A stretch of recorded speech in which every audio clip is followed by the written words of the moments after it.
घने जंगल के बीचों बीच एक पुराना पीपल का पेड़ था। उसी पेड़ की सबसे ऊंची डाल पर एक छोटी सी चिड़िया रहती थी जिसका नाम था रानो। रानो बहुत मेहनती और सीधी सादी चिड़िया थी। वह पूरे साल मेहनत करके अपना घोंसला सजाती, दाना पानी इकट्ठा करती, लेकिन जैसे ही बरसात का मौसम आता उसकी सारी मेहनत धुलने लगती। बरसात की तेज बूंदें और आंधी तूफान रानो के लिए हमेशा चिंता का कारण बनते। जब बारिश शुरू हुई तो आसमान में बादलों की गड़गड़ाहट गूंज उठी। हवा इतनी तेज थी कि डालियां हिलने लगी। रानो अपने घोंसले में दुबकी हुई थी। उसका दिल जोर जोर से धड़क रहा था। एक दिन बारिश कुछ थम गई थी। रानो को भूख बहुत लगी थी, इसलिए वह दाने की खोज में निकल पड़ी। जैसे ही वह एक खेत के पास पहुंची, अचानक ऊपर से एक काली छाया निकली।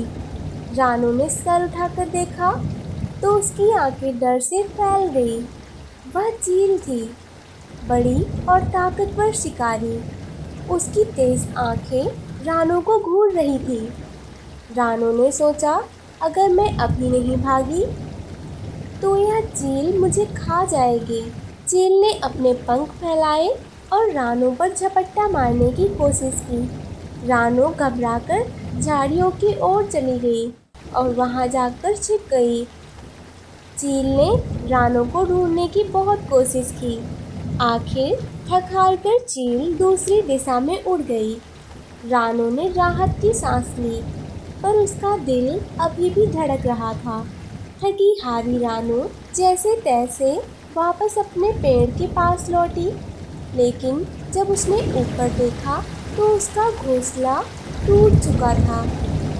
आंधी और बारिश ने उसकी मेहनत की सारी चीजें बहा दी थी। अब ना घर बचा था, ना ही अनाज। रानो फूट फूट कर रोने लगी।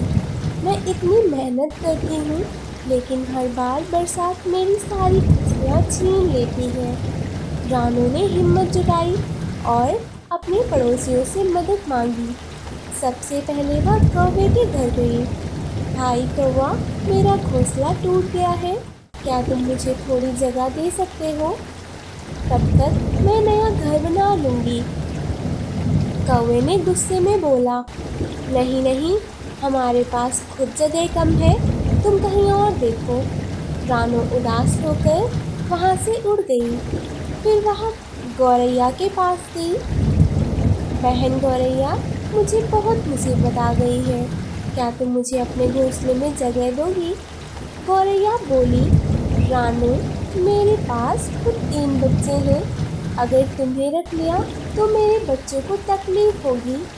रानो का दिल टूट गया। वह कई पड़ोसियों के पास गई थी, लेकिन किसी ने भी उसकी मदद नहीं की। उदास रानो एक कोने में बैठी रो रही थी। तभी उसकी नज़र एक बूढ़ी चिड़िया पर पड़ी, जो बरसात की वजह से भूखी प्यासी बैठी थी। उसके पंख गीले थे और वह कांप रही थी। रानो का दिल पसीज गया। उसने सोचा, जब मुझे कोई मदद नहीं कर रहा है, तब मैं इस बूढ़ी चिड़िया की ही मदद कर दूं। रानो बारिश में उड़कर पूरे जंगल में अनाज ढूंढने लगी। वह आगे बढ़ी तो उसे एक फल मिला। रानो फल लेकर उस बूढ़ी चिड़िया के पास आई। माँ, आप भूखी होंगी, ये थोड़ा सा भोजन मैं आपके लिए लाई हूँ। बूढ़ी चिड़िया की आंखें चमक उठी। उसने आशीर्वाद देते हुए कहा, बेटा, तूने इतनी मुश्किल वक्त में मेरी मदद की, मैं तुझे खाली हाथ नहीं जाने दूंगी। बूढ़ी चिड़िया ने अपने पंखों के नीचे से एक पत्थर निकाला। वह पत्थर चमत्कारी पत्थर था। बूढ़ी चिड़िया बोली, जिसके पास ये होगा उसे कभी भूखा और बेघर होने की चिंता नहीं रहेगी। तूने सच्चे दिल से मेरी मदद की है, इसलिए इसे मैं तुझे दूंगी। रानो हैरानी से पत्थर को देखती रही। उसने झिझकते हुए पूछा, लेकिन माँ, ये काम कैसे करता है? बूढ़ी चिड़िया मुस्कुराई, बस उसे अपने दिल से पकड़कर इच्छा करना, यह तुझे वही देगा जिसकी तुझे सच में ज़रूरत है। रानू ने पत्थर को अपने छोटे से पंजों में रखा और मन ही मन इच्छा की, हे पत्थर, मुझे एक नया सा घर मिल जाए जो बरसात और तूफान से बचा सके, और उसमें इतना भोजन हो कि मैं कभी भूखी ना रहूं। अचानक तेज रोशनी की चौंधिया गई। जब उसने आँख खोली तो एक सुंदर सा नया घोंसला उसके सामने था। घोंसला बहुत मजबूत था, जैसे किसी ने घास जादुई पत्तों से बुना हो। अंदर रंग बिरंगे दाने और फल थे। रानू की खुशी का ठिकाना ना रहा और वह उड़कर जल्दी घोंसले के अंदर चली गई और चहचहाने लगी। अब उसे किसी तूफान या बरसात से डरने की जरूरत नहीं थी।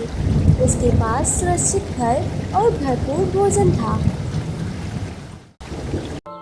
बहुत समय पहले की बात है। एक जंगल में एक पेड़ था जो पहले कभी हरा भरा रहा करता था, लेकिन अब उसकी टहनियाँ बेजान हो चुकी थी।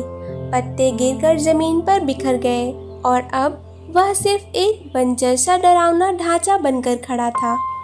जंगल के दूसरे पेड़ हरे थे, उन पर फल आते, लेकिन यह पेड़ बस खड़ा रहता। किसी को भी यह अंदाजा नहीं था कि यह कोई साधारण पेड़ नहीं, बल्कि एक जादुई पेड़ है जो सही समय और सही जीव को ही अपना रहस्य बताता था। इसी जंगल में एक छोटी सी चिड़िया भी रहती थी। वह बहुत गरीब थी। उसके पास ना तो अपना बड़ा घोंसला था, ना ही कोई साथी। वह खुले आसमान में उड़कर इधर उधर दाना खोजती और कहीं भी पेड़ों की डालियों पर रात गुजार लेती थी। लेकिन चिड़िया का दिल बहुत साफ था। वह हमेशा दूसरों की मदद करती और कभी किसी का मजाक नहीं उड़ाती। वहीं दूसरी तरफ उसी जंगल में एक कौवा और उसकी पत्नी कौवी भी रहते थे। दोनों हमेशा दूसरों का मजाक उड़ाते और खुद को बहुत चतुर समझते। वे कभी किसी की मदद नहीं करते थे। एक दिन कौवा और कौवी उड़ते उड़ते उसी सूखे पेड़ के पास से गुजरे। अचानक से उन्हें एक अजीब सी आवाज़ सुनाई दी। आवाज़ धीमी लेकिन साफ थी। कोई है? कृपया मेरी मदद करो, मेरी जड़ें सूख गई हैं, मुझे पानी चाहिए। कौवा और कौवी चौंक कर रुक गए। उन्होंने चारों तरफ देखा, लेकिन वहाँ कोई नहीं था। तभी आवाज़ फिर से आई, मैं यह पेड़ हूँ, मेरी जड़ें प्यास से जल रही हैं। अगर कोई मुझे पानी दे तो मैं फिर से हरा भरा हो जाऊँगा। यह सुनते ही कौवा और कौवी ठहाके मार कर हंस पड़े। कौवा बोला, अरे, एक सूखा बेजान पेड़ बात कर रहा है, इसको पानी चाहिए। कौवी बोली, तू तो खड़ा खड़ा हड्डियों के ढांचे जैसा लग रहा है, अब इसमें जान कहाँ से आएगी। दोनों ने पेड़ का मजाक उड़ाया और हंसते हंसते वहाँ से उड़ गए। पेड़ चुप हो गया, जैसे उसने उम्मीद खो दी हो। कुछ दिनों बाद वही गरीब चिड़िया वहाँ से गुजरी। वह थकी हुई थी और एक डाल पर बैठकर सांस ले रही थी। तभी उसे धीमी सी आवाज़ सुनाई दी, छोटी चिड़िया, क्या तुम मेरी मदद करोगी? मेरी जड़ें सूख गई हैं, मैं मर रहा हूँ, मुझे बस थोड़ा सा पानी चाहिए। चिड़िया ने चारों ओर देखा और समझ गई कि यह आवाज़ उस सूखे पेड़ से आ रही है। पहले तो वह थोड़ी सी हैरान हुई, फिर बोली, अरे, तुम बोल सकते हो? पेड़ ने दुखी स्वर में कहा, हाँ, मैं एक जादुई पेड़ हूँ, लेकिन अब मेरी जड़ें सूख चुकी हैं। अगर किसी ने मेरी मदद नहीं की तो मैं हमेशा के लिए बेजान हो जाऊंगा। चिड़िया का दिल पिघल गया और उसने बिना देर किए पास के ही झरने से थोड़ा पानी लाकर उस पेड़ में डालना शुरू कर दिया। वह झरने से पानी लाकर पेड़ों की जड़ों पर डालती रही। पेड़ ने धीरे धीरे राहत महसूस की। उसने धीमी सी आवाज़ में कहा, धन्यवाद छोटी चिड़िया, तुम्हारे छोटे छोटे प्रयासों ने मुझे नई उम्मीद दी है। समय आने पर मैं तुम्हारा एहसान जरूर चुकाऊंगा। चिड़िया मुस्कुराई और बोली, अरे इसमें एहसान कैसा, मदद करना तो मेरा फर्ज है। दिन बीतते गए। चिड़िया अपने खुले आसमान वाले जीवन में व्यस्त रही, लेकिन एक दिन अचानक जंगल में एक बड़ी और खतरनाक चील आ गई।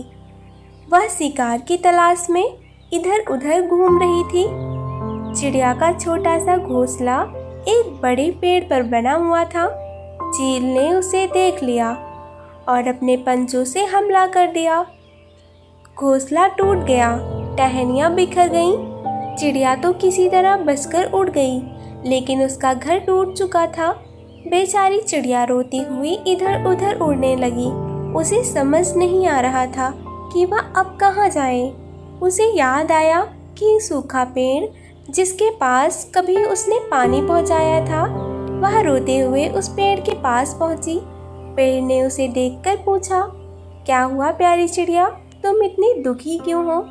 चिड़िया ने आंसुओं से भरी आंखों से कहा, उस बड़ी चील ने मेरा घोंसला तोड़ दिया है।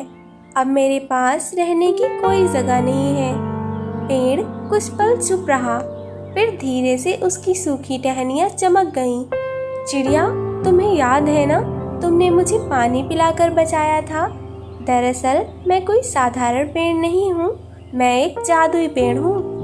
केवल वही जीव मेरी असली शक्ति देख पाता है जो निस्वार्थ भाव से मेरी मदद करे। तुमने मुझे बचाया था, इसलिए आज मैं तुम्हें अपना रहस्य बताता हूँ। इतना कहते ही पेड़ की एक मोटी डाल चमक उठी। देखते ही देखते वहाँ एक सुंदर सा मजबूत घोंसला जैसा घर बन गया। पेड़ ने कहा, यह घर तुम्हारा है चिड़िया, अब तुम यहाँ सुरक्षित रह सकती हो। कोई भी चील या दुश्मन इसे कभी नुकसान नहीं पहुँचा पाएगा। चिड़िया ने खुशी से पेड़ को धन्यवाद किया और उस मजबूत घर में रहने लगी। कुछ ही दिनों बाद वही चील फिर से वहां आ पहुंची। उसने देखा कि चिड़िया अब एक मजबूत घर में रहती है। गुस्से में वह पेड़ की ओर झपटी और अपने पंजों से उसके घर को तोड़ने लगी, लेकिन चाहे जितनी ताकत लगाती वह घोंसला हिल तक नहीं रहा था। चील हैरान रह गई, ये कैसे संभव है? मैं तो बड़े बड़े पेड़ को भी तोड़ देती हूँ, फिर तो यह छोटा सा घर क्यों नहीं टूट रहा? पेड़ ने गूंजती हुई आवाज में कहा, क्योंकि यह घर मेरी शक्ति से बना है। यह उस चिड़िया का है जिसने निस्वार्थ भाव से मेरी मदद की थी। तुम जैसे निर्दयी पक्षी इसे कभी नुकसान नहीं पहुंचा सकते। चील डरकर पीछे हट गई और वहां से उड़ गई। दूसरी ओर कौवा और कौवी ने यह सब देखा। वे सोच में पड़ गए। कौवी बोली, याद है जब इस पेड़ ने हमसे मदद मांगी थी? अगर उस दिन हमने इसकी मदद की होती तो आज हमारे पास भी ऐसा ही मजबूत घर होता। कौवे ने सिर झुकाकर कहा, हाँ, हमने मजाक उड़ाकर बहुत बड़ी गलती की। अब पछताने से क्या फायदा? दोनों उदास होकर वहां से चले गए। अब चिड़िया उस जादुई पेड़ की मजबूत डाल पर बने घर में रहती थी। अब वह उस घर में सुरक्षित अपनी जिंदगी गुजार रही थी।